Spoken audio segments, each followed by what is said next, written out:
Hi, Miss L here. This week in Cherry, we have been looking at people who work with tubes. So we've been mainly focusing on plumbers, and through that we've done it with our favorite plumbers, the Mario brothers. So I created lots of our Mario pipes here, the tubes that the characters jump into, and I've put the alphabet and our phonics picture on there as well for the children to be able to recognize T for train, for example, A for apple, B for ball. Now, firstly, what we had to do was I placed all of our tubes around the room, and we had to match them to the correct letter on the wall and create a long pipe. So we all pretended to be plumbers ourselves.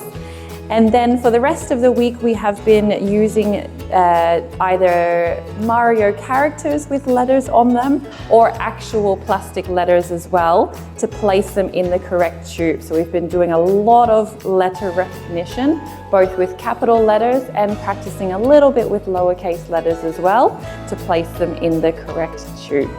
We've still been singing our phonics song every day, and everyone has been getting really into the actions and into the singing as well, which is great to see. For our books this week, we have been reading Firefighters and What They Do.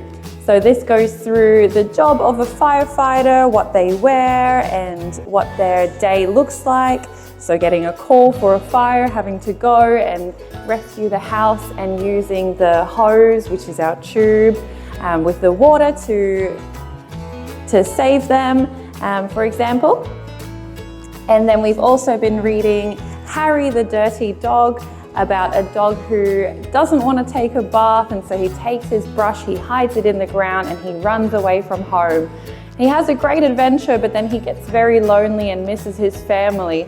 So he comes back home, but because he got so dirty from playing outside, his family doesn't recognize him, so he's very sad.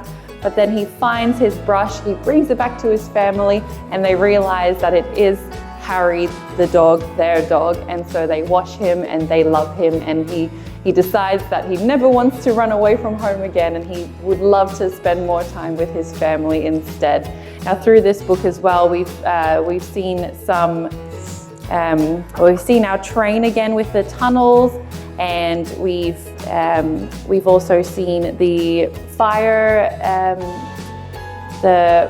extinguishers that we put the firefighters attach their hose to. So we've been reminding ourselves of the vocabulary around that, along with lots of different vehicles and trains and animals in this book as well. That's all for now. See you next week.